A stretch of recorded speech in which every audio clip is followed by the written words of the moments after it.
Hello dear students and welcome to the official channel of ADA 24/7 Northeast. Swagatam to সকলকে ADA 24/7 Northeast or official YouTube platform to look here with me, Shubham sir, your English faculty here on this platform.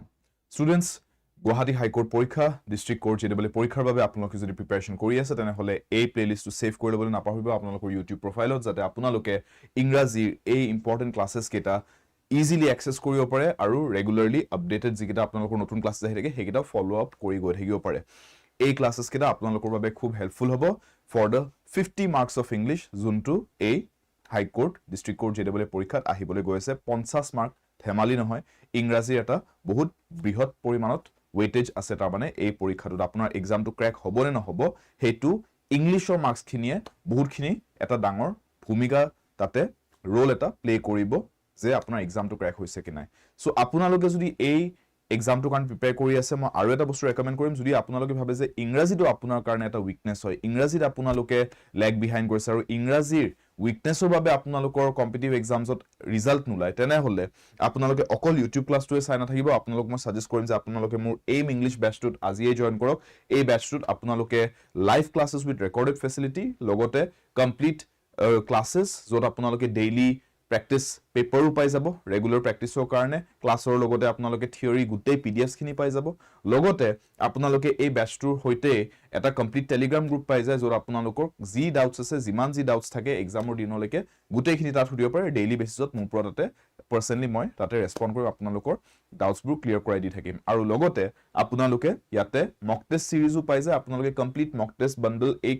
বেচটোতে পাই যাব বেলেগ care মক test লবলগীয়া নহয় আৰু এখন complete ebook পাই যাব যত আপোনালোকৰ ইংৰাজী গুটে দৰকাৰী কথাখিনি তাতে থাকিব আপোনালোকে হেখনৰ পৰা পঢ়িব পাৰিব ৰিডিং মেটেৰিয়েল তাতে হৈ যাব বেলেগে কিতাপৰ প্ৰয়োজন নহয় আপোনালোকক এই পৰীক্ষাটোৰ বাবে এই বেচটো লোৱাৰ পিছত and all of this at আ ভেৰি ডিসকাউন্টেড প্ৰাইস আপোনালোক সকলোৰে বাবে সো এই বেচটো আপোনালোকৰ কাৰণে খুব হেল্পফুল হ'ব প্ৰাইসটো যেহেতু কম ষ্টুডেন্টছৰ খুব লাভত আহি আছে এই বেচটো ইতিমধ্যে বহুত ষ্টুডেন্টে জয়েন কৰিলে Y577 টো মোৰ কোড হয় এই কোডটো আপোনালোকে এপ্লাই কৰিব পাৰে ADA 24/7 ৰ আমাৰ এই এপটোত আৰু এই বেচটো জয়েন কৰিব পাৰে বেচৰ লিংক আৰু এপৰ লিংক এই ভিডিওটোৰ তলত আপোনালোকে ডেসক্ৰিপচন বক্সত পাই যাব লিংক এটা দিয়া আছে ডেসক্ৰিপচন বক্সত চাব পাৰে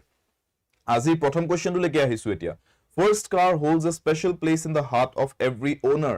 এই সেন্টেন্সটোত কৈছে change the voice অলপ মন দি চাওক অলপ জটিল হয় প্ৰশ্নটো কাৰণ আপোনালোকে এটা দীঘলীয়া সেন্টেন্স এটা দিছে আৰু ইয়াতে ভয়েস চেঞ্জ কৰিবলৈ দিছে সো অলপ ধ্যান দি চাব লাগিব ভালকৈ চাব লাগিব আৰু বুজিব লাগিব ঠিক আছে First car holds a special place in the heart of every owner. So, yate ami kuntu answer buli likhibo paru. Every owner has a special place in the heart for his first car. A special place is held by the first car in the heart of every owner. A special place is being held by the first car in the heart of every owner. Ne, a special place was held by the first car in the heart of every owner. So see, sentence to কৈছে first car holds a special place নহয় জানো so first car holds বুলি যেতিয়া কোৱা হৈছে তাৰ মানে এইটো আমি দেখিছো কোনটো টেন্সত আছে simple present tenseত আছে কোট কি বস্তুত খেয়াল দিছো কোনটো বস্তুত ধ্যান দিছো কোনটো বস্তুত ফোকাস কৰিছো অলপ মন কৰিব আপোনালোকেও তাৰ মানে হেতু প্ৰসেছতে ভাবিব লাগিব এনেকুৱা কোৱেশ্চনছ বিলাকত ভয়েস চেঞ্জৰ কোৱেশ্চনটো so মই প্ৰথম চাইছো টেন্স টু কি given sentences in the simple present tense so now yate sauk every owner is held baki a special place is held a special place is being held a special place was held so apuni bhabi sauk kuntu yate correct hobo pare eta bostu to hol je ami yate a special place aru every owner heart of every owner ei duta object pai goisu heart of every owner is the second object aru a special place is the first object sentence to duta object ase first car to subject hoy aru holds is the verb so yate moi jikono eta object agot nibo paru heart of every owner to agot nibo paru ba a special place to agot nibo paru kintu kotha to hol yate first things first tense to মই change কৰিব নোৱাৰো voice চেঞ্জত কিটা মই tense change কৰিব নোৱাৰো গুটেই sentence কেটা আকবাৰ চাওক আপোনালোকে দেখা পাওক মই আতৰি দিছো ইয়াতে সিম্পল প্ৰেজেন্ট টেন্সত লিখিছে তো মই ইয়াতে is being ইয়াতে was held এটো past tenseত আছে এটো present continuous আছে মই টেন্স টু বদলাই দিব নোৱাৰো কন্টিনিউয়াস টেন্সত লৈ যাব নোৱাৰো সিম্পল টেন্স টু past tenseত লৈ যাব নোৱাৰো present tense টু বুজি পালে আৰু এই দুটা সেন্টেন্স ৰৈ গল এই দুটা পঢ়ি চাওক every owner has a special place in the heart for his first car নে a special place is held by the first car in the heart of every owner চাওক অবজেক্টটো আছিল the heart of every owner so the heart of every owner এটুক মই দুভাগ কৰি দিব নোৱাৰো every owner in the heart দুভাগ কৰি লিখিব নোৱাৰো এটো এটা অবজেক্ট এটো as a whole লিখিব লাগিব so এটো কাৰেক্ট নহব a is also wrong c আৰু d তো ভুল গম পালো এ টেন্সৰ কাৰণে so my answer is option b a special place is held by the first car in the heart of every owner বুজি পালে that is the correct answer ঠিক আছে coming to the next one তাৰ মানে code ধ্যান দিছো tense change নহয় আৰু আমি চাব লাগিব যে অবজেক্টটো ঠিকে স্ট্ৰাকচাৰটো মেইনটেইন হৈছে নাই so tense one of the most important things মনত ৰাখিব ভয়েস চেঞ্জ কোৱেশ্চনত নো টেন্স চেঞ্জ ভয়েস চেঞ্জ কোৱেশ্চনত কেতিয়াও টেন্স চেঞ্জ নহয় এই কনসেপ্টটো যেতিয়া মনত থাকিব আপুনি দেখিব অপচনছৰ পৰা বহুতখিনি ভুল বিকল্প আপুনি এনে এলিমিনেট কৰিব পাৰিছে ঠিক আছে নেক্সট টু চাও who broke the window pane voice change কৰিবলৈ কৈছে who broke the window pane So, question sentence এটা হয় প্ৰশ্নবোধক বাক্য এটা who broke the window pane ঠিক আছে so এনেকুৱা সিচুৱেচনত আমি সদায় who বুলি যেতিয়া প্ৰশ্ন সুধিছো passive voiceত সদায় by whom এনেকে লিখিম ঠিক আছে by whom so who had the window pane এনেকে তো এনেও নিলিখো so এটো কাটি দিব পাৰে অপচন সি who বুলি যেতিয়া সুধিছো passive voiceত by whom এনেকে সোধা যাব আৰু again tense to check কৰক এটো simple past tense ত আছে broke বুলি কৈছে this is in simple past tense right ইয়াতে বেলেগ একো আমি auxiliary verbs use কৰা নাই was breaking had been breaking এবিলাক একো লিখা নাই directly broke লিখিছো which is second degree of the verb break past tense to broke second degree third degree আমি কব পাৰো broken right breaking that is the ing form so আমি কোনটো degree use কৰিছো second degree so now past tense ত যদি লিখিবলৈ হয় by whom লিখি পেলাই আপুনি কি লিখিব was the window pane broken the window pane was broken ইয়াতে দুটা স্ট্ৰাকচাৰস বেলেগ বেলেগ হল হা the window pane was broken আৰু was the window pane broken ঠিক আছে এই দুটা এটা আমি চাব লাগিব সেন্টেন্সটো কোনটো স্ট্ৰাকচাৰ কাৰেক্ট আৰু ইয়াতে had the window pane been broken লিখছে এই দুটো টেন্সটোৱে ভুল had been লিখাৰ লগে লগে এটো past perfect হৈ গল যোনটো আমাক নালাগে আমাক simple past tense লাগে সো এটোও কাটা গল c আৰু d কাটা গল ঠিক আছে থাকিল a আৰু b এই দুটা পঢ়িছক by whom was the window pane broken versus by whom the window pane was broken কোনটো লিখাটো বেটাৰ আমি এনেকে লিখিলে by whom লিখি পেলাই the window pane was broken এনেকে নিলিখো by whom was the window pane broken এবাৰত লিখিম ঠিক আছে by whom was the window pane broken was to আগত আহিব by whom the window pane চাওক by whom বুলি ক'লে গলে মানুহজনৰ কথা সুধিলে দেন আপুনি উইন্ডো পেনৰ কথা ক'লে তাৰ পিছত আপুনি আহিলে ভাঙা কথাটো লাগে এনেকে মানে মানুহজনৰ পৰা আমি উইন্ডো পেনলৈকে টপিকটো এনেকে ঘপককে চেঞ্জ নকৰো আমি সুধিম যে by whom was the window pane broken ঠিক আছে এটা ফ্লোত যাব বস্তুটো টপিকটো জাম্প কৰি কৰি সেন্টেন্স নবনাই সো সেই কাৰণে বিট কে a is the better sentence so answer is a who broke the window pane by whom was the window pane broken ঠিক আছে এলিমিনেশন প্ৰসেসটো হিকক স্টুডেন্টস মই স্লোলি বুজাই দিছো একো দৌৰা দৌৰি নাই স্লোলি বুজাই দিছো যাতে আপোনালোকে ভালকে বুজি পায় যে ওকে কোট ধ্যান দিব লাগিব কোনটো বস্তুত ফোকাস কৰিব লাগিব সো এলিমিনেট কৰিবলৈ and elimination is your friend elimination প্ৰসেসটো আপোনাৰ ফ্ৰেন্ড হয় এক্সামত স্পেশালি ভয়েস চেঞ্জ আৰু নেৰেশনৰ কোৱেশ্চনত ঠিক আছে you must take the victim to the hospital see again voice or question হয় you must take the victim to the hospital you is the subject আপোনাৰে কথা পাতি আছো সেন্টেন্সটো আপুনি কি কৰিব লাগিব কি কৰিব নালাগে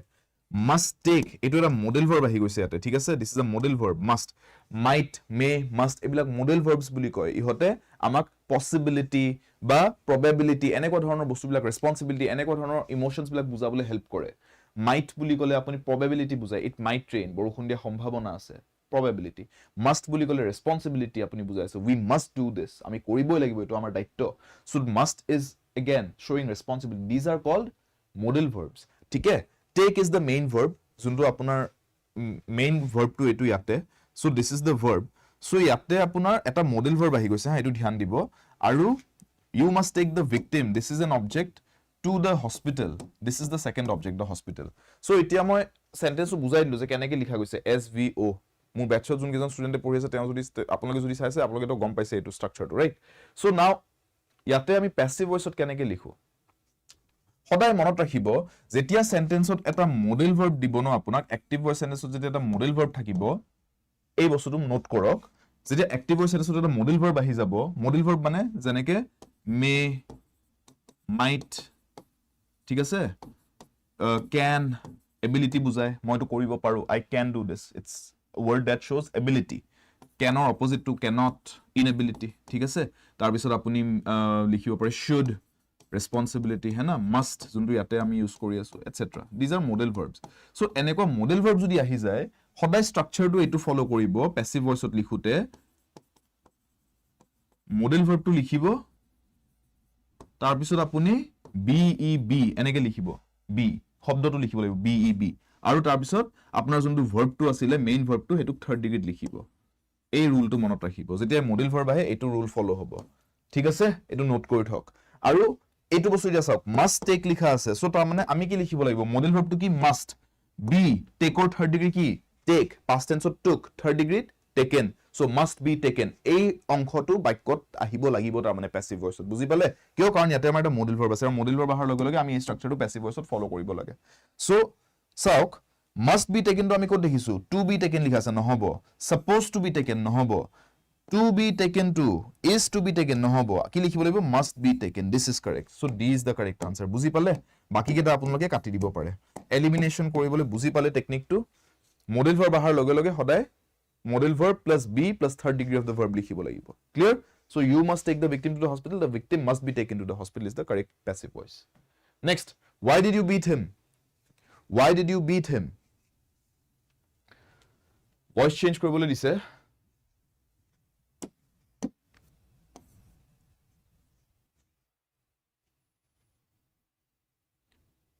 so why did you beat him বুলি যদি কৈছে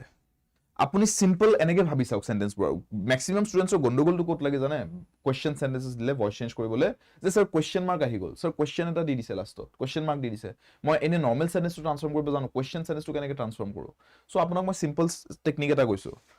why did you beat him বুলি ভাবাতকৈ আপুনি এনেকে ভাবি চাওক এটুক আপুনি নৰ্মেল সেন্টেন্স হিচাপে কওক ফুল ষ্টপ দিব পৰা সেন্টেন্স এটা যে you beat him ঠিক আছে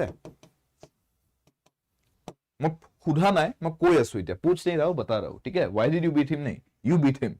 ठीक है अभी इसको पैसिव वॉइस कर सकते हो ना एटुक तो पैसिव वॉइस কৰিব পাৰে এটু পাস্ট টেন্সত লিখিছো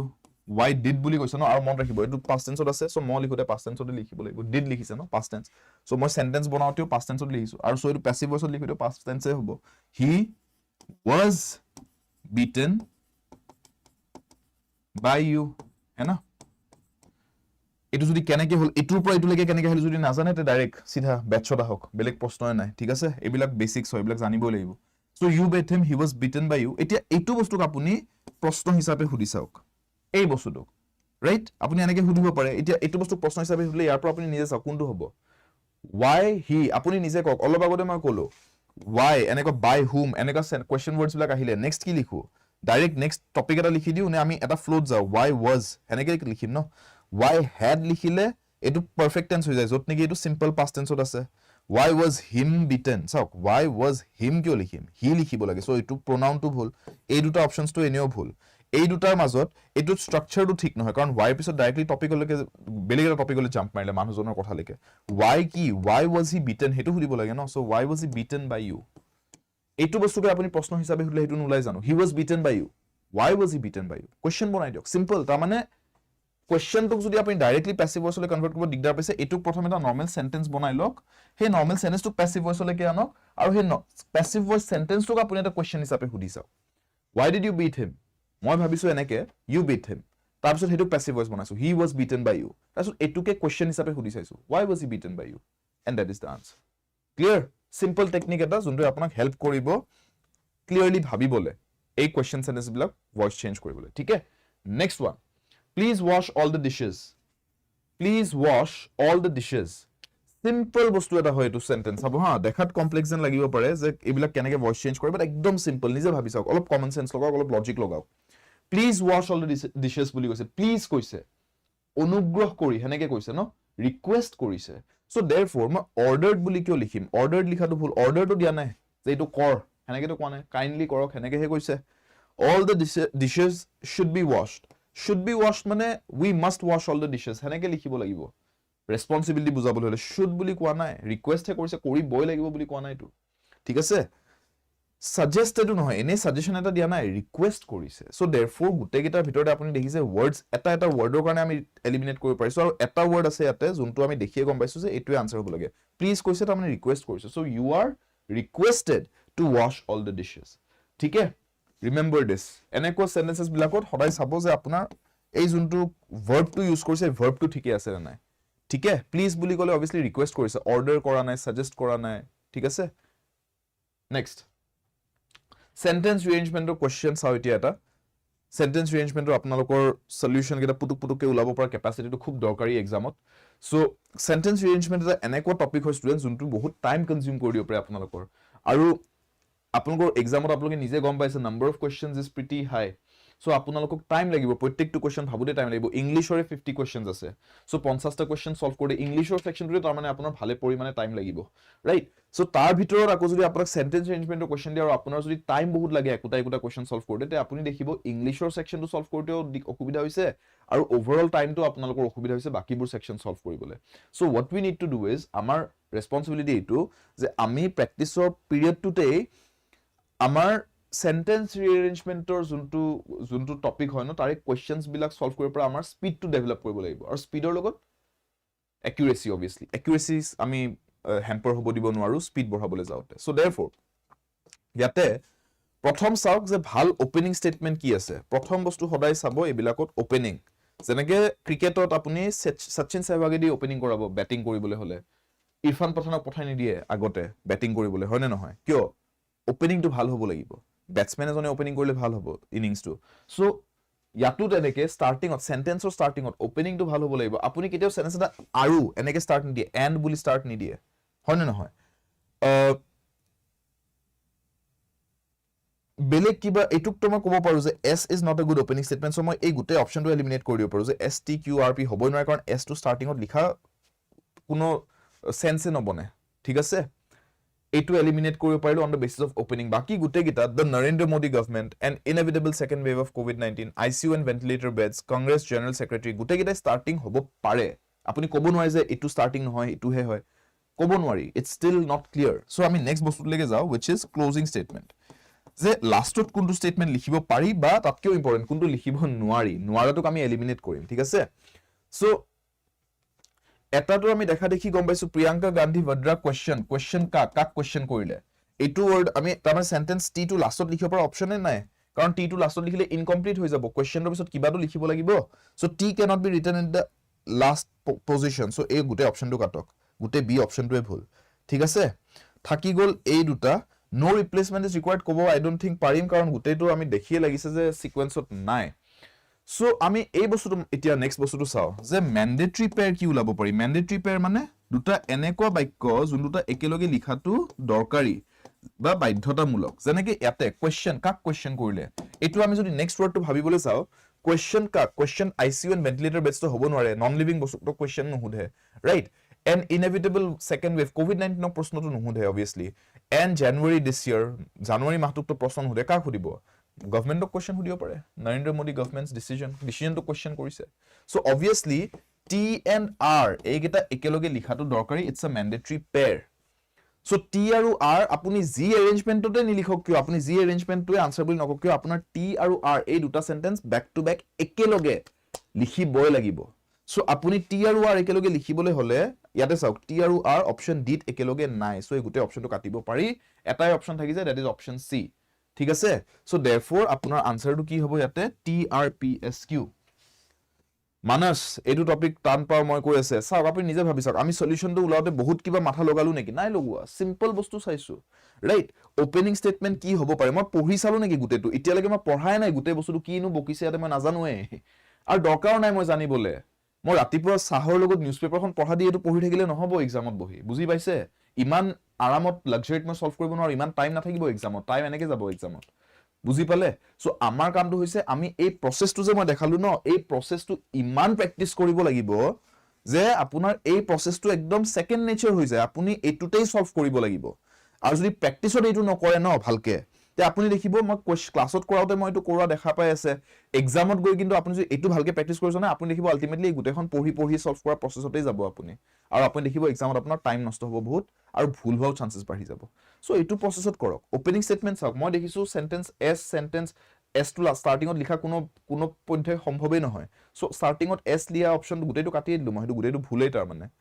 ক্লোজিং স্টেটমেন্ট মই দেখিছো লাষ্টত টি সেন্টেন্সটো লিখা পসিবলই নহয় সো আমি লাষ্টত যে টি অপচনটো দিয়া আছে টি সেন্টেন্সটো দিয়া আছে হে গুটে অপচনটোৱে কাটি দিছো হে অপচনটোৱে ভুল ৰৈজো অপচন দুটাৰ ভিতৰত মই চাইছো যে ম্যান্ডেটৰী পেয়াৰ কি আছে ম্যান্ডেটৰী পেয়াৰ আছে এইটো মই দেখিছো কোৱেশ্চন কাক কোৱেশ্চন কৰিলে সিম্পল কমন সেন্স কোৱেশ্চন কৰিছে যে কাক কোৱেশ্চন কৰিলে এটাই অপচন আছে এটা নেক্সট বস্তু আহিবলৈকে নৰেন্দ্ৰ মোদী গভৰ্ণমেন্টৰ ডিসিশনক কোৱেশ্চন কৰিছে সো টিৰ পিছত আৰ লিখিবই লাগিব বেলেগ আপুনি একো টিৰ পিছত বেলেগ একো লিখা অপচনে নাই আপোনাৰ তাত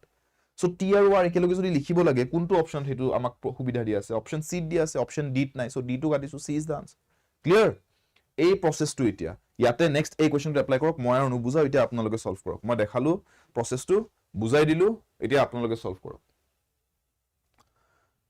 অপশনস কেটা চাওক এইবিলাক পঢ়ি থাকি লাভ নাই ইয়াতে আপোনালোকে ম্যাক্স টু ম্যাক্স এই স্টাৰ্টিংৰ আৰু এন্ডৰ ওয়াৰ্ডস কেটা পঢ়িলে আপোনাৰ আইডিয়াটো ওলাই যায় ঠিক আছে সো ওপেনিং স্টেটমেন্টৰ বেসিছত চাওক কোন কেটা এলিমিনেট কৰিব পাৰি ক্লোজিং স্টেটমেন্টৰ বেসিছত চাওক কোন কেটা এলিমিনেট কৰিব পাৰি ঠিক আছে আৰু মোক আনসাৰটো উলিয়াই দিয়ক মই কমপ্লিটলি আপোনালোকৰ ওপৰত ডিপেন্ডেন্ট এতিয়া এইটো আনসাৰ উলাবলৈ কক কি হ'ব উদ্ধাৰ কৰক মোক আৰু মোক আনসাৰটো উলিয়াই দিয়ক ইয়াতে এই কোৱেশ্চনটোত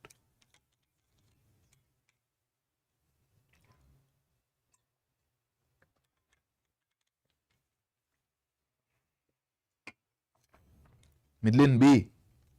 কনফাৰ্ম টু পুৰণি ষ্টুডেন্ট বিলাকে ভুল আনসাৰ দিলে কিন্তু মই গালি পাৰিবলগীয়া হ'ব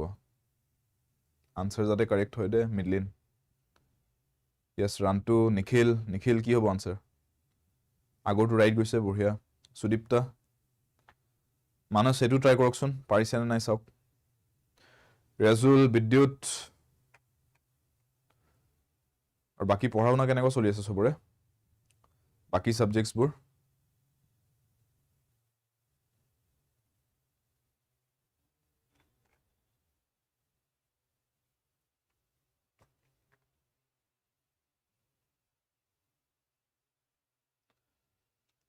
So, let's see. Starting with লিখিবলৈ R sentence to দুটা জায়গা দিয়া আছে pressed religious and political সব pressed religious and political এটো starting হ'ব পাৰে নেকি এনেকৈ লাগিছে গাড়ীখন 3 নম্বৰ গিয়াৰত স্টাৰ্ট দি দিছে এক জাপ মাৰ নিচিনা হৈছে এটো হয় নে নহয় ৰাইট সো এটো হ'বই নোৱাৰে এনেকৈ লাগিছে বাচ্চাটো জন্মতে ভৰি এখন আগতে উলাইছে হ'বই নোৱাৰে ন হেতু বস্তু है कि नहीं उल्टा पैदा हुआ था क्या ऐसा नहीं लग रहा है तो बेसिकली ये आर सेंटेंस स्टार्टिंग में यूज करने लायक है ही नहीं सेंटेंस आर टू स्टार्टिंग और यूज करिबो নহয় দুটা অপশন দেখা দেখি কাটা কাটি আমি উৰাই দিব পাৰো তাৰ মানে সো এই দুটা অপশনে কাটি দিয়ক ৰাইট থাকিল আপোনাৰ এতিয়া নেক্সট কিউ আৰু পি সেই দুটাৰ ভিতৰত চাওক কিউ আৰু পি স্টাৰ্টিংত লিখিব পাৰা কোনটো বেটাৰ হয় পোপ ফ্ৰান্সিস আৰু in Canada of the remains এনেকে স্টাৰ্ট কৰিব পাৰি নেকি এগেইন এটো এটা কিবা বিকৃত বস্তু এটা আৰম্ভণিটো যদি এনেকে কৰো মই বাক্য এটা সো সেন্টেন্স পি টু স্টাৰ্টিংত লিখা যোগ্যতাই নাই সো সি টু কাটক অপশন সি ইজ ৰং এটাই থাকি গল অপশন বি নো ৰিপ্লেসমেন্ট ৰিকোয়াৰ্ড ক'ব নোৱাৰো কাৰণ অপশনস নো ৰিপ্লেসমেন্ট ৰিকোয়াৰ্ড মানে পি পৰা স্টাৰ্ট কৰি পঢ়িবলৈ দিছে এনেকে যেনেকে আছে P Q R S T হ'বই নোৱাৰে in Canada of the remains এনেকে স্টাৰ্ট কৰিম নেকি নোৱাৰো সো অবভিয়াসলি মোৰ সিধা আনসাৰ অপশন বি মই এতিয়ালৈকে পঢ়াও নাই গোটেই বস্তুটো কি লিখা আছে তথাপি মোৰ আনসাৰ ওলাই গল বুজি পালে সিম্পলিসিটিটো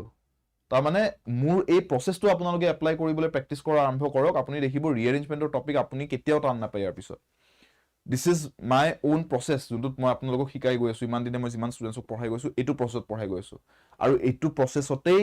শৰ্টেষ্ট এমাউন্ট অফ টাইম আৰু মোস্ট একুৰেট আনসাৰ্স উলাব পাৰিব আপুনি most accurate answers in the shortest amount of time ठीक है सो शुभम सर का ये टेक्निक याद रखो एग्जाम में देखना सेंटेंस चेंजमेंट के क्वेश्चंस आप फाड़ के आ जाओगे ठीक है तो यहां पे option B is your answer QPTRS so আমি ওপেনিং স্টেটমেন্টৰ বেসিসতে আনসাৰটো উলাই দিলো আমি বাকি দুটা বস্তুলৈকে যাবই দৰকাৰ নপৰিলে ক্লোজিং স্টেটমেন্ট ম্যান্ডেটৰী পেয়াৰ চাব দৰকাৰেই নপৰিলে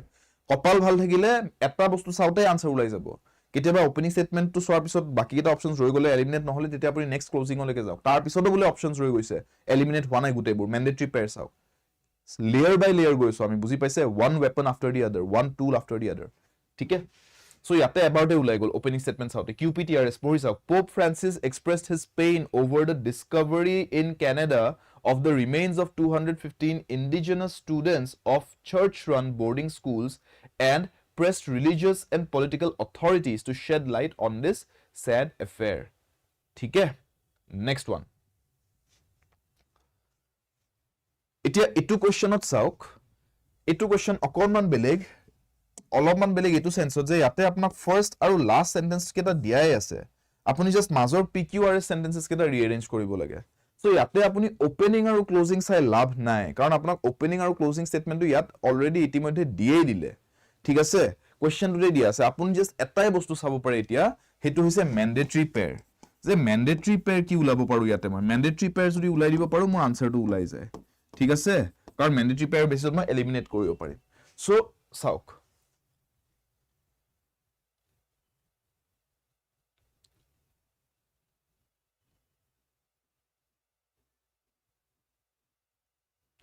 একদম সিম্পল মই এটা বস্তু দিছো ঠিক আছে 12 পিপল বুলি কৈছে পিপল মানুহ আৰু ইয়াতে হু লিখিছে যোনটো আমি অকল মানুহৰ কাৰণে ইউজ কৰো এই ওয়াৰ্ডটো আমি অকল মানুহৰ কাৰণে ইউজ কৰো সো পিপল হু আন্ডাৰস্টুড হেনেকে লিখাটো সেন্স বনে নে এস আৰু আৰ একেলগে লিখাটো সেন্স বনে নে নে কিবা বেলেগ লিখিব 12 পিপল his theory 12 people although তেনেকেতো লিখিব নোৱাৰি so 12 people who understood is the best one Hena so therefore s আৰু r একেলগে লিখাটো বাধ্যতামূলক আৰু যদি s আৰু r একেলগে আছে অপচন might be correct আৰু যদি s আৰু r একেলগে নাই অপচনটোৱে ভুল হ'ব লাগিব তাৰ মানে so যত s আৰু r একেলগে নাই হেকেটা কাটি দিয়ক এটাই অপচন থাকি গল option a s r q p So eto jodi পঢ়ি চাও Einstein said that there were only 12 people who understood his theory of relativity although more than 900 books had been written attempting to explain it ulai gol amar gotei sentence to ebarote buzi pale দেখাত complex লগা বস্তু এটাও আপুনি simple এটা বস্তু মাথা লগাই দিব পাৰে যদি যে ম্যান্ডেটৰী পেয়াৰটো কি এটো হয় তে হেতু যদি উলাই দিব পাৰে আৰু এটো অলপ প্ৰেক্টিসও লাগিব মই যে চকুত পৰিলে যে পিপল আৰু হু এই দুটা সেন্স বনে প্ৰেক্টিসৰ পৰাই আহিছে এটো বস্তু ন obviously logic common sense লাগিব যে মানুহকে তো হু বুলি কয় বেলেগ বস্তু হু বুলি কব নেকি বেলেগ বস্তু হলে which that এবিলাক ইউজ কৰিব হু নিলিখে পিপলৰ কাৰণে হু লিখে so these two have to be mandatory pair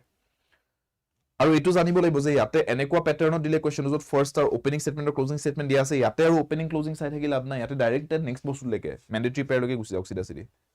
ঠিক আছে opening statement closing statement mandatory pair এই তিনটা বস্তু পুৰা মনত ৰাখিব step by step যাব লাগে আৰু যদি ওপেনিং ক্লোজিং দিয়াই আছে তে সিধা সিধি mandatory pair লকে আহি যাব ঠিক আছে next one a or c কথাই নাই ৰিটুৰাজ এটাই আনসাৰ a ঠিক আছে c টো তো নহয় ন কিয় নহয় মই আকৌ দেখাই দিছো s আৰু r একেলগে লিখিব লাগে আমি হেতু ইয়াতে লজিকটোৰ পৰা গম পালো people who লিখিব লাগিব কাৰণ who is only used for human beings people so therefore s আৰু r sentence s to শেষ হোৱাৰ লগে লগে next r আহি যাব লাগিব ৰাইট so s আৰু r এটো ফ্লোতে লিখিব লাগিব so হেতু অকল এটা অপচনতে আছে অপচন a বেলেগ কতো নাই অপচন c নাই so a is the answer ঠিক আছে বুজি পাইছে মগজটো কত খেলাব লাগিব এটো চাওক পাৰে না নাই চাই লক ইয়াতে আপোনাক ওপেনিং ক্লোজিং দি দিয়া নাই সো আপুনি ওপেনিং স্টেটমেন্ট ক্লোজিং স্টেটমেন্টৰ বেসিছটো এলিমিনেট কৰিব পাৰিব আৰু বেসিক্যালি অপশনস কেটা চাওক অপশনস কেটাৰ আপোনালোকক অকল p আৰু নহলে r এই দুটাই অপশন দিছে স্টাৰ্টিংত লিখিবলৈ হিউম্যান লাইফ আৰু নহলে nobody is infallible আসলে দুইটাই এনেকে স্টাৰ্ট কৰিব পাৰি সেন্টেন্স এটা এনেকে সো কোনোটো ভুল বুলি কৈ দিব নোৱাৰি যেতিয়ালৈকে আমি গুটেটো গম নাপাও সো therefore আমি ওপেনিং স্টেটমেন্টৰ বেসিছত এলিমিনেট নকৰো ক্লোজিং স্টেটমেন্টৰ বেসিছত এলিমিনেট কৰো s r q এইগিটা দি আছে সেন্টেন্স s ত ফুল স্টপ দিব পৰা যায় সেন্টেন্স q ত কমা দিয়া আছে সো ইয়াতে আমি এনেও এন্ড কৰিব নোৱাৰো ৰাইট সো সেন্টেন্স q টো লাষ্টত লিখিব পৰা হয় জানো নহয় সো এটো কাটি দিও গুটে অপচনটোৱে ভুল তাৰ মানে সেন্টেন্স r টো লিখিব পাৰি না লাষ্টত nobody is infallible আসলে লিখিব পাৰি ফুল স্টপ দি দিব পাৰি হেতু লিখি পেলাই সো হেতু আমি এলিমিনেট কৰি দিব নোৱাৰো তে থাকিল mandatory pair এটা বিচাৰো এতিয়া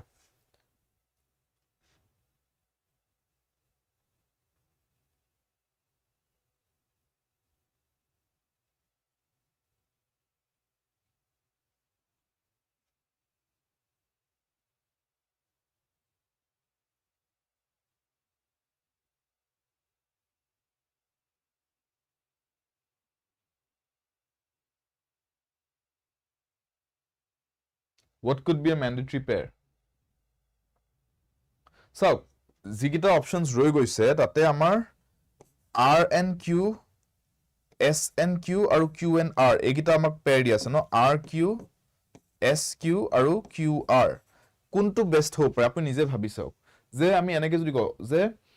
nobody is infallible, we all commit errors and mistakes out of ignorance or inexperience. ঠিক আছে? So, হেতু এটা আৰু নহলে in the process of acquiring experience, man often stumbles and falls down. We all commit errors and mistakes out of ignorance or inexperience. হেনেকে লিখাটো ঠিক নহব. We all commit errors and mistakes out of ignorance or inexperience, comma, in the process of acquiring experience, man often stumbles and falls down. That would be better. Q and R has to be the better option, no? So, যদি Q and R হিচাপে লিখো, PQRS হিচাপে লিখিব লাগিব, তেতিয়া আমাৰ এনেকুৱা হ'ব, human life is a tale of errors and follies.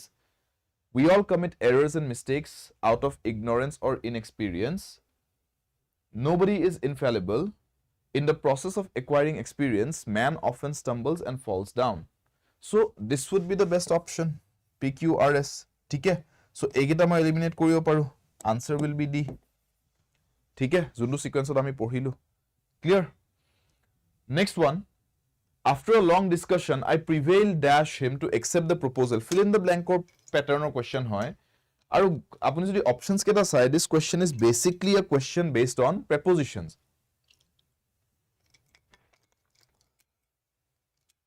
It was a preposition based question, students. So, gutei kita options jeta apunak preposition or basis ore dise. Upon, prevail. Prevail buli kole, prevail upon likhibo pare neki. Prevail against likhibo parato correct neki ba prevail to ba prevail above kundu likhato correct hobo. Nikhil is going for against, Midlin is going for upon, Manas is going for A, Syed is going for A. So see, after a long discussion, I prevailed dash him to accept the proposal. Accept koribole monai lole, proposal to accept koribole. Ta mane manujone prothomote mani loa nasile, teo pisot mani lole, jetia teo monai loa gol. Ta mane manu ejono monai loa gol no, hetu ami ingrazit kote keneke ko janene prevailed upon. Monot rakhibo etu. To make someone agree to what you are saying is basically you prevailing upon that person. ঠিক আছে হেনেকে কোৱা যায়. So prevail upon এটো এটা phrase হিচাপে মনত ৰাখিব. It means যে আপুনি আপোনাৰ যোনটো মন্তব্য বা আপুনি যোনটো বিশ্বাস কৰা কথা হেতু আন এজন মানুহক বিশ্বাস কৰোৱাব পাৰিছে, মনাব পাৰিছে, হেতু prevailed upon বুলি ৰেফাৰ কৰে. ঠিক আছে? So answer here is option A. Clear? Next one. The rotten smell was so dash that she became unconscious and then the rotten smell was so dash that she became unconscious then and there and had to be hospitalized.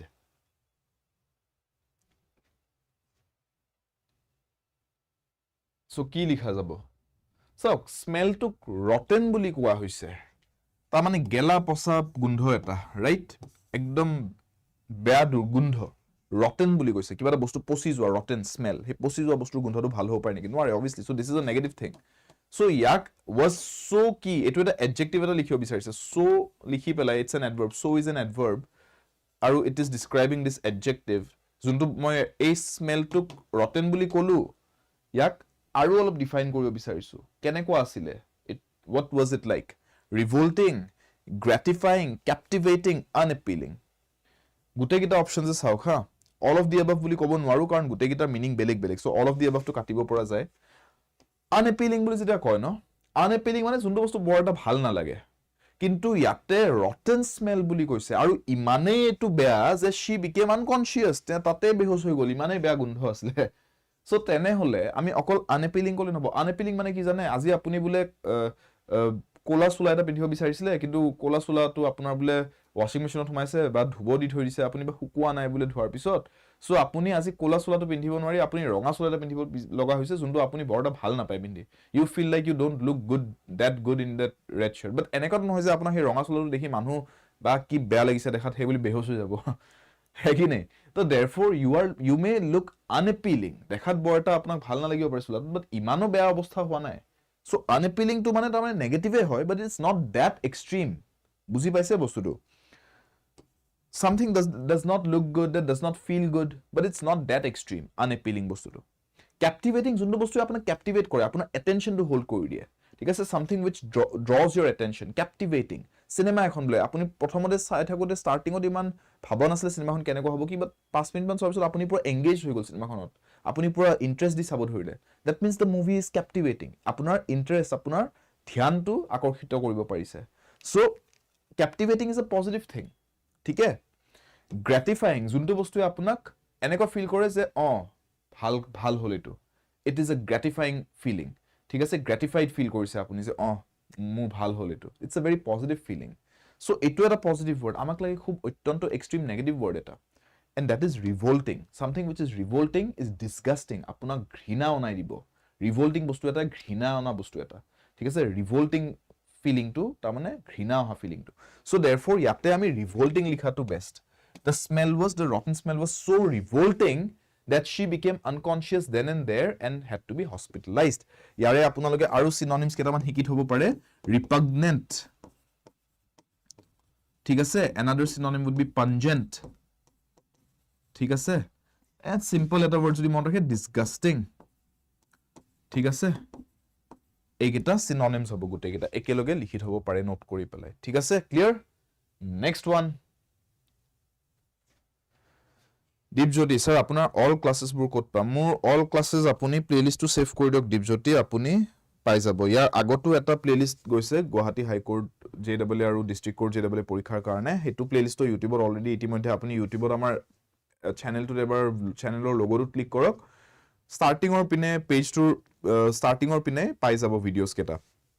hey playlist to save kori hey playlist to classes keta sab paribo tatu apunar 6 ta 7 ta man classes ase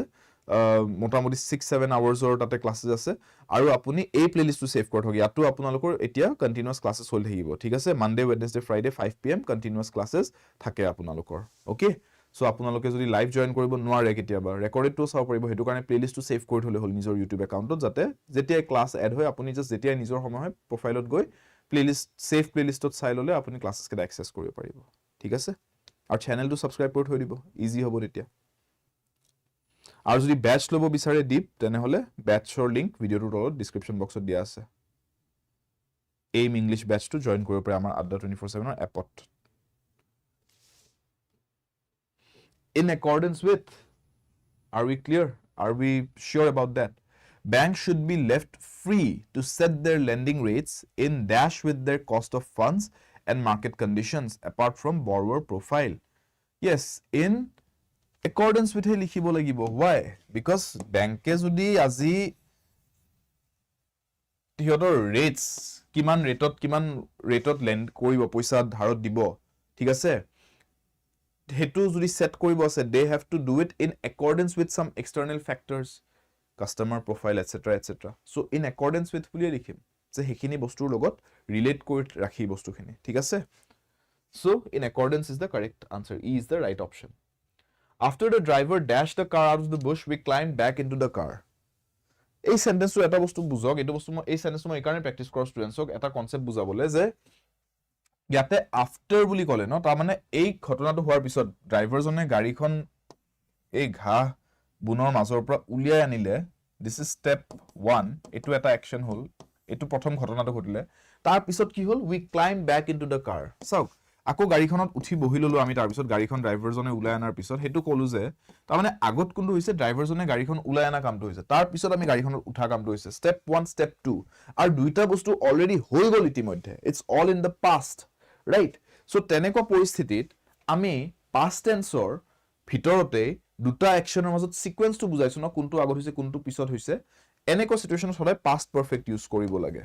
ঠিক আছে perfect tense generally আমি এটো কামৰ কাৰণে use কৰো যেতিয়া আমি দুটা অ্যাকশনৰ মাজত সিকোয়েন্স বুজাব লগিয়া হয় কোনটো আগত হৈছে কোনটো পিছত হৈছে ইয়াতে আমি হেতু বুজালো ন বাক্যটোৰ মেইন এমফাসিস এটো হোৱাৰ পিছত এটো হল গুটে বাক্যটোৰ মেইন উদ্দেশ্যটো এই বস্তুটো বুজাটো কোনটো আগত হল কোনটো পিছত হল সো সিকোয়েন্স যেতিয়া বুজোৱা যায় অ্যাকশনছৰ পাৰফেক্ট টেন্স ইউজ হোৱা যায় আৰু যেতিয়া গুটে অ্যাকশনছ কা পাষ্টতে হৈছে পাষ্ট পাৰফেক্ট টেন্স লিখে কেনেকে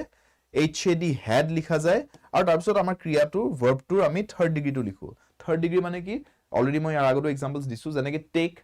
past tense of took third degree taken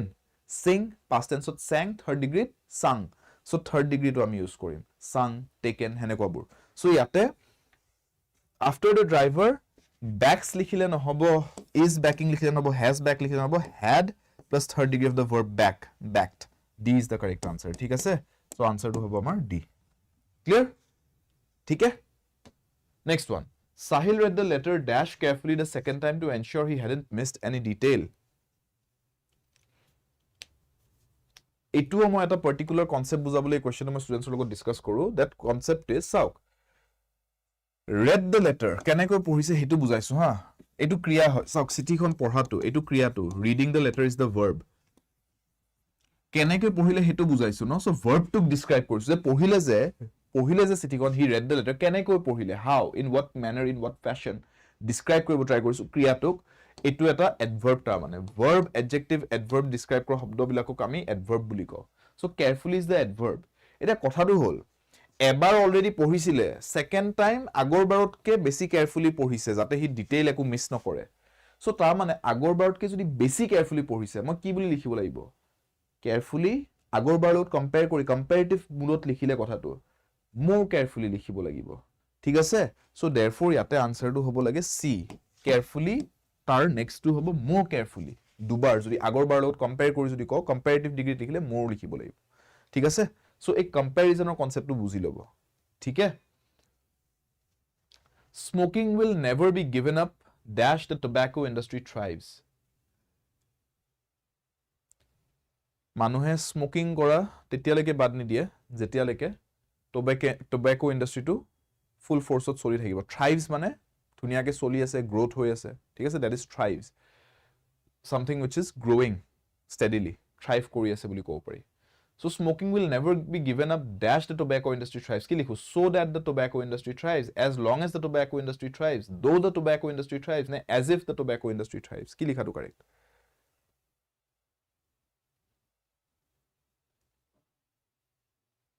Yes, correct. B is the correct answer, no? As long as, চাওক so that বুলি ক'লে নহব, tobacco industry টো চলি থাকিব পাৰক সেই বুলি মানুহে স্মোক কৰি থকা নাই। মানুহে স্মোক কৰি আছে কাৰণ tobacco industry টো চলি আছে আৰু tobacco supply হৈ আছে। tobacco supply টো যদি ৰখাই দিব পৰা যায় তে মানুহে স্মোকিং বাদ দি দিব লগা হ'ব উপায় নাপাই পেলাই, ৰাইট? তেতিয়া স্মোকিং উঠিব। সো তেতিয়ালৈকে স্মোকিং নৰখে যেতিয়ালৈকে tobacco industry টো চলি থাকে। So as long as the tobacco industry goes on, smoking will not stop. সেইটো ক'ব বিচাৰিছে। So our correct answer is as long as. ঠিক আছে? Next to চাওক, correct synonym for the word exponent. কিবা এটা ক্ষেত্ৰত যদি মই কওঁ যে exponent, তেতিয়া মোৰ সমাৰ্থক শব্দ কি হ'ব? cancel, horrid, meddler and advocate. কোনটো correct answer হ'ব? exponentor synonym.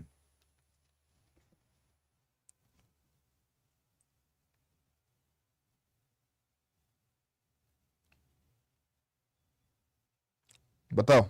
क्या होगा आंसर यहाँ पे?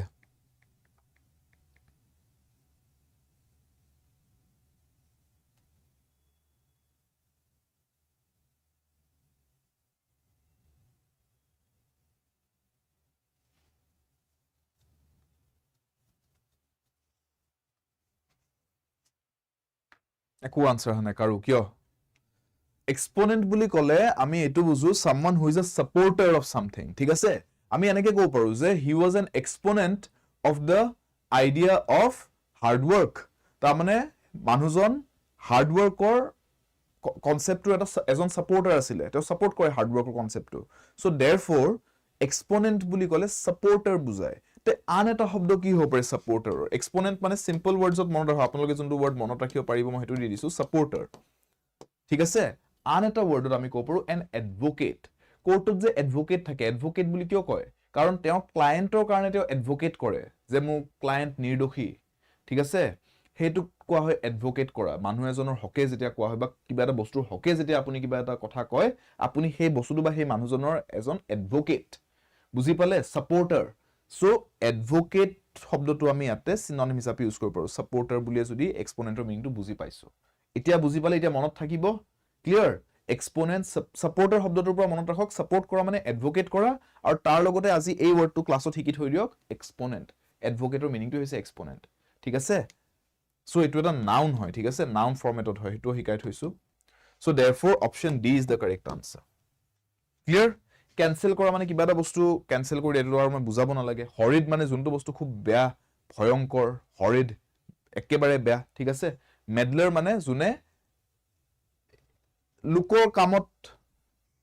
দিগদাৰ দিবলৈ যায় যে হেতু মেডলাৰ বুলি কয় ঠিক আছে মেডলিং ইন এফেয়াৰ্স বুলি যেটা কয় তাৰমানে এনেকে বুজোৱা হয় যে তেওঁ গৈ পেলাই লেটিপেটি কৰিছে কামে কাজে ঠিক আছে হেতু মেডলিং বুলি কয় মেডলাৰ মানে someone who goes in and meddles ঠিক আছে তাৰমানে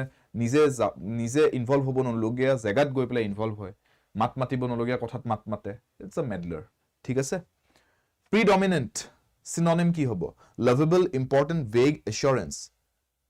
প্ৰিডমিনেন্ট ঠিক আছে it is a predominant factor heneke jodi ko say for example India's economy is a predominant factor in its strategic defense against its opponents tamane India's economy to khub important amar defense maintain koribole hekarn to amar opponent countries like ki try kore fake currency anibo try kore India bhitor jate economy to destabilize hoy so ami ki ko paru je India's economy is a predominant factor for the defense sector of India है ना so ta mane ki bujile predominant factor buli jeta koisu ta mane ki factor bujaisu lovable factor important factor vague factor ne assurance factor assurance mane apunak moi bhorokha diaisu je etu apuni chinta nokoribo etu bhale hobo apunar kaam bhale hobo etu assurance dia buli koy vague mane yes pollobi unclear ঠিক আছে vague mane naikune koise nikhile koise vague মানে unclear vague মানে যোনটো বস্তু আপোনাৰ স্পষ্ট নহয় uncertain হয় ambiguous হয় that is vague important মানে দৰকাৰী lovable মানে যোনটো বস্তু মানুহে ভাল পায় lovable so here the answer is important ঠিক আছে synonym বিচাৰিছে তো predominant মানে যোনটো বস্তু আটাইতকৈ primary factor main বস্তুটো important বস্তুটো ঠিক আছে so therefore B is correct clear yes essential important imperative these are all the correct synonyms Nikhil good ठीक है next widespread docile stubborn pious and ubiquitous কোনটো correct হবো আমি যদি widespread কবলগে হয় ইয়াৰে আন এটা word কি হবো পাৰে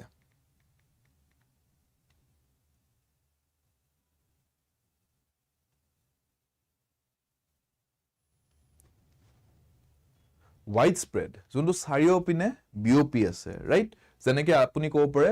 যে Iron Maiden has a widespread audience Iron Maiden heavy metal band to পৃথিৱীৰ সুকে কোনে Iron Maiden শুনে মানুহে ঠিক আছে heavy metal শুনক নহনক Iron Maiden কিন্তু সাকে শুনিছে এটা গান হলেও ঠিক আছে so Iron Maiden has a widespread global audience widespread বুলি নকৈ পেলাই মই আন এটা word কি ইউজ কৰিব পাৰো widespread ৰ হলনি the correct word here would be docile বুলি কলে কি বুজাই জানে নে বেছি active নহয় docile মানে very lethargic slow Hetuk docile বুলি কয় inactive হেতুক docile বুলি কয় stubborn মানে অকৰা stubborn obstinate arrogant ঠিক আছে এইবিলাক word synonymous হৈ যায় অকৰা বকৰা তাৰ মানে নিজৰটোহে মানে বেলেগৰ একো নুশুনে pious মানে holy ঠিক আছে খুব পবিত্ৰ holy pious বুলি ক'ব পৰা যায় যেনেকে পূজা মন্দিৰ মছজিদ গিৰ্জাঘৰ গুৰুদ্বাৰ এইবিলাক পায়াস জায়গা হোলি জায়গা এইবোৰ প্ৰাৰ্থনা কৰা জায়গা ubiquitous মানে যোনটো বস্তু খুব সবৰে চিনাকি যোনটো চাৰিও পিনে কমনলি সবে দেখি থৈছে জানি থৈছে so ubiquitous is something which can be used as a synonym for widespread ubiquitous means something which has a mass appeal সবে জানে হেতুৰ বিষয় সবে হেতু ভালেখিনি মানুহ তাতে তাৰ মানে ইনভলভড হৈ আছে say for example মই ক'ব পাৰো যে sneakers have become a ubiquitous product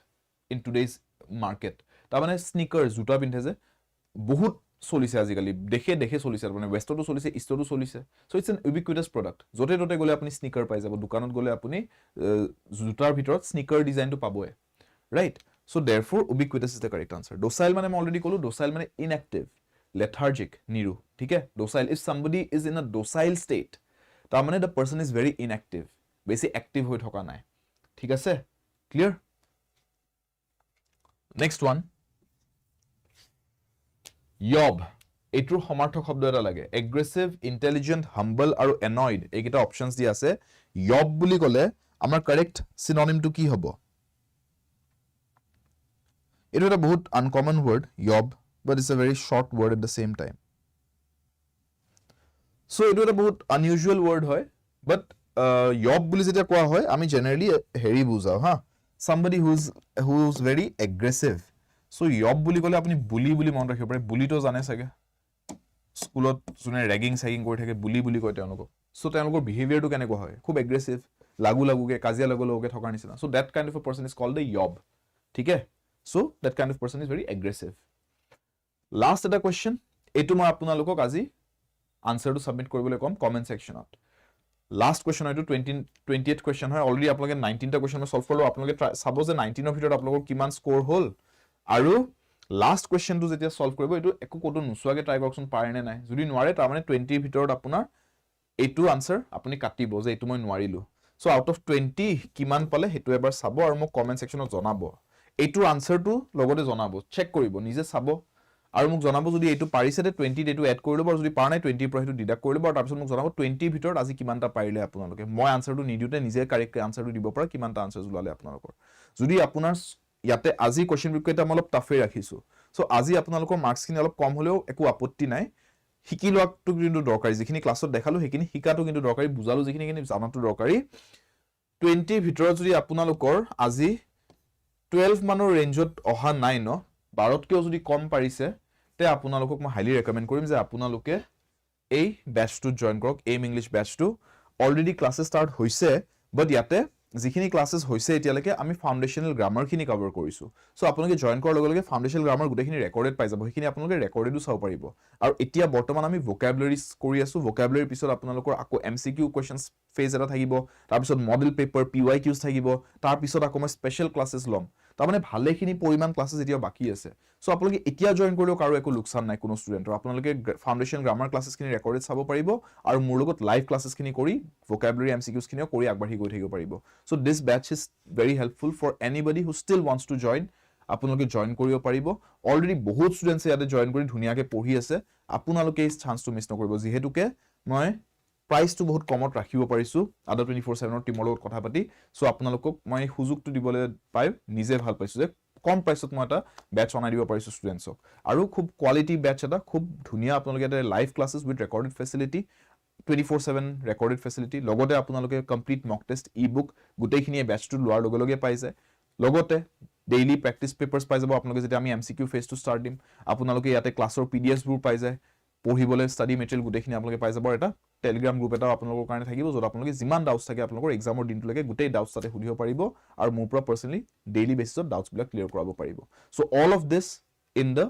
batch of AIM English batch যোনটো মাত্ৰ এতিয়া বৰ্তমান ভেৰি ৰিজনেবল প্ৰাইস এটাত আপোনালোকে জয়েন কৰিব পাৰি আছে Y577 টো মোৰ কোড হয় আপোনালোকে জানে এই কোডটো লিখি থব আৰু এই কোডটো এপ্লাই কৰি আপোনালোকে এই ব্যাচটো জয়েন কৰিব পাৰে আদা 24/7 ৰ এপত আৰু এই ব্যাচটোৰ লিংকটো আৰু আমাৰ আদা 24/7 ৰ এপৰ লিংকটো এই ভিডিওৰ তলত ডেসক্ৰিপচন বক্সতে দিয়া আছে আপুনি যদি জয়েন কৰিম বুলি ভাবে ব্যাচটো ডাইৰেক্টলি ভিডিওৰ তলত গৈ ডেসক্ৰিপচন বক্সত গৈ জয়েন কৰিব পাৰে বা আদা 24/7 ৰ এপত গৈ পেলাই AIM English ব্যাচ বুলি সাৰ্চ কৰি আপুনি তাতে গৈ পেলাই AIM English ব্যাচটো জয়েন কৰিব পাৰে Y577 কোডটো এপ্লাই কৰি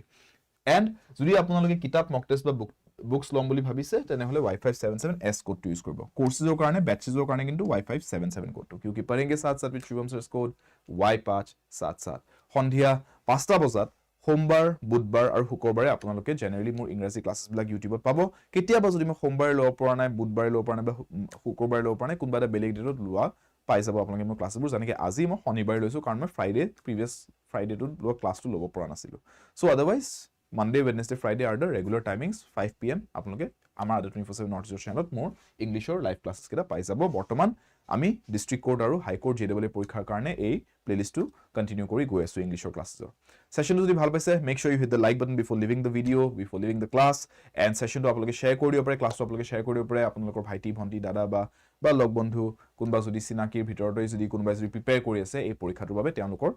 নিশ্চয় কামত আহি যাব এই ক্লাছটো আপোনালোকে ফৰৱাৰ্ড কৰি দিলে সো ডেফিনেটলি ফৰৱাৰ্ড কৰি দিব শেয়াৰ কৰি দিব এন্ড yes কমেন্ট সেকশনত last question to a damp squib তাৰে মিনিংটো কি হেতু সুধিছিলো হেতু আনসাৰটো মোক জনাব আৰু লগতে 20 কোৱেশ্চনছৰ ভিতৰত আপোনালোকে নিজে কিমানটা কাৰেক্টলি সলভ কৰিব পাৰিছে হেতু মোক জনাব